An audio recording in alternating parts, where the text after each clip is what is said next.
Excuse me, anong reaksyon niyo sa ₱500 na naging Noche Buena, pa-Noche Buena ng Mami gobyerno Peng. natin? Kayo muna, mamaya ako diyan. Siyempre nanay Yes po. ako, alam ko yung mga style na yan. Kayo muna guys at ano ko habang nag-CR lang ako saglit. Ang position ko kasi diyan nung sa debate is not enough. Well, totoo naman, not enough for a feast. Kasi ang Noche Buena kasi, it's supposed to be grand. Marami dapat handa. Yun yung defining factor niya eh.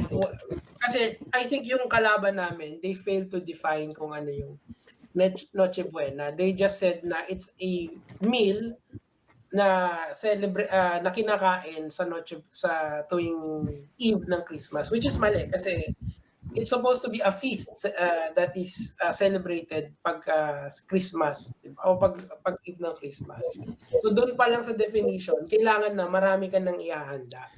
At saka, Now, Boss Nico, alam mo, gusto kong dagdagan. I think iyaan yung nagiging puna ng karamihan ng taong bayan nung lumabas yung ₱500 Noche Buena kasi walang definite messaging Correct. sa grupo ng Pangulo at saka sa administrasyon kung ano yung ibig sabihin nila doon.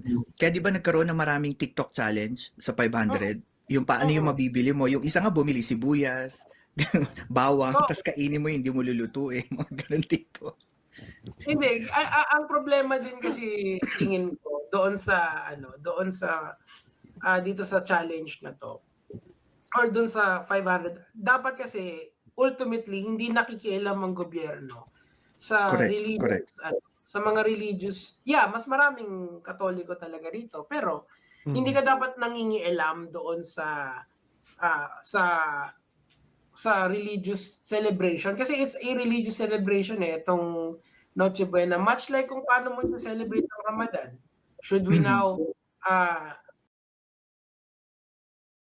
should we now have a budget for Ramadan? Kasi tuwing Ramadan nagfa-fast sila ng 12 hours tapos kakain sila ulit ng 12 hours, di ba? Parang ganoon yung ginagawa ng mga nagra-Ramadan eh. So does it now is it in the kumbaga ang gobyerno ba dapat natin nangingialam din sa Ramadan kasi nangingialam sila sa Katoliko? It's mali yun talaga na pag-usapan natin yun just because it's the Yuletide season. It's unfair to the Muslim people, it's unfair to the to people who does not celebrate Christmas. Eh di parang may ini-exclude ka. Di ba yung fundamental rights natin is selective pala eh. Talagang selective ka doon kasi maraming nagse-celebrate ng Pasko pero not everyone. Meron pa ring may mga exceptions na walang pakialam sa Pasko. Kunyari si Rapido, yung INC, hindi wala namang pakialam sa Noche Buena yun eh. So whether it's enough or not enough, it's an absurd concept sa kanya. So it's not supposedly di dapat nagbibigay ng komento yung mga government agencies. Yun yung Okay. Ultimate opinion ko doon. Yun kasi yung doon ko kasi gustong dalhin yung debate eh. Ang problema kasi sa kanila, they made it really simple. Tapos yung isang debater doon, mali yung definition niya. So parang wala na. After nun, may mga naka-ready pala silang bars. Okay. Sabi ko, sige. Yun. Tapos si Lovejoy Hope, yun yung pinakagusto ko eh. Kasi ending kasi, when we talk of public celebration like this, we have to think of how would it benefit everyone? Paano natin papasahin ng lahat? So, ang naisip ko, since they raised na may wastage ng food, why don't you just encourage sharing? Diba? Kasi sharing is such a universal concept na miski kahit anong religion mo, maiintindihan mo yung konsepto ng sharing. But it's weird na it's weird lang na parang hindi yun yung pinush forward nung ating gobyerno. Ang pinush forward nila is pagtitipid. Parang inaamin ba nila na mahirap talaga yung buhay? Yun ba yun? Anyway, that's my take on it. Kayo, anong sa tingin niyo? Actually, alam mo ngayon ko lang naisip yung nung sinabi mo yan na oo nga, pag Pasko, tama, ang Noche Buena feast yan eh. So, pag sinabing Noche Buena, maraming handa yan. Pero tandaan natin, ito yung sa akin pero maganda yung point mo, pero ito yung point ko. Hindi tayo para-pareho ng sapatos. Nagets mo? Yeah. Hindi tayo pare-pareho. Sa mga mahihirap, ako batang squatter ako. Sa amin, pag nakalakihan namin, pag Pasko, doon na kami kumakain ng ham. Pag walang pera, hotdog. Hotdog, itlog, pandesal, okay na kami. So, yun na yung feast sa amin. So, ako, nung inunawa ko yung DTI, hindi naman sila nagbibigay ng tip para lang basta magtipid eh. For me, ang kinakausap ng DTI na nakakalungkot lang kasi nga, meron tayong mga kababayan na mga mahihirap na ganun. Na kailangan nila magtipid o magtiis sa ganung budget. Pero for me, ang mali ng DTI doon, dapat hindi na nagbigay ng mga sample na spaghetti, yung mga pagkain na hindi talaga kayang tipirin na halagang 500. So yun yung mali nila. Pero ang kausap ng DTI, yung mga kababayan natin, na talagang wala namang pang bonggang Noche Buena. Sabi nga nila nasa laylayan. Ayoko kasi ng laylayan, taga-squatter ako, no? Kami kasi, nung bata kami, pag Pasko, kami sa Quiapo, no, may nabibila ng mga ham doon na tinagtabasan. Tapos mag-hotdog ka lang, mag-itlog ka lang. Kami nga nung araw kumakain lang kami ng hotdog pag Pasko lang eh. Kasi iba-iba tayo ng sapatos eh. So mahirap kasi na i-credit mo lahat sa sarili mo na, for example, ikaw si Robin Padilla, kasya ba sa'yo 500 yung yaman mo? Hindi, pero do you agree with me na ang spirit ng Christmas is giving? Actually, dapat talaga yun. Sa amin sa Maynila, ganito sa Tondo, sa amin sa squatter, hindi mo naman problema kahit ang handa mo, hotdog lang, itlog lang. Kasi ang mga kapitbahay mo, nakabukas ang pinto niyan. Kaya nga, so if that is the case, hindi ba dapat ang mas pinupush ng gobyerno is that this is the season of giving. So mali talaga na magbigay sila ng pera.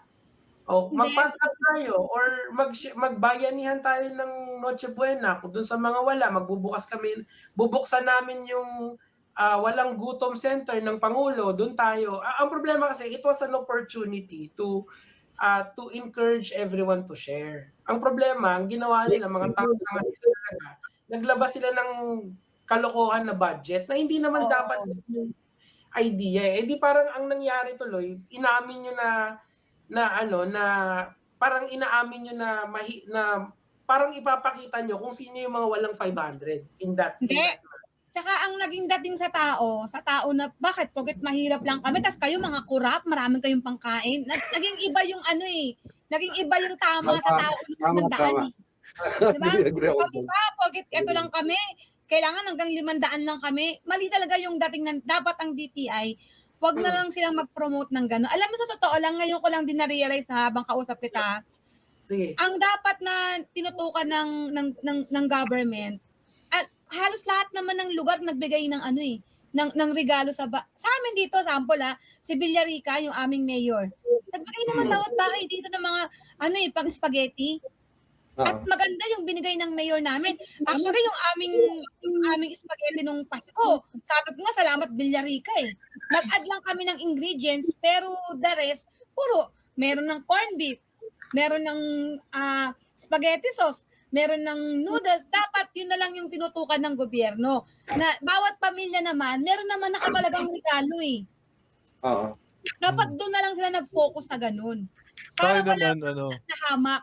Kasi ang naging problema natin sa 500, may mga nahamak eh. Eto, sorry kung may mga makaleni rito Like for example, nung election kay Lenny, nakakasama ng loob na pagkatsagain nyo kami, kumain ng yung lugaw na nasa instant. Di ba parang grabe naman. Sobrang baba naman namin sa ganung lugaw. Na halos asin na lang ata yun eh. Tapos pwede na yun. Yun yung nakakasakit ng kalooban. Yung parang pinabababa nyo kami. Tapos kayo, malalaman namin, yung mga kontraktor, bibili ng sasakyan para sa payong lang.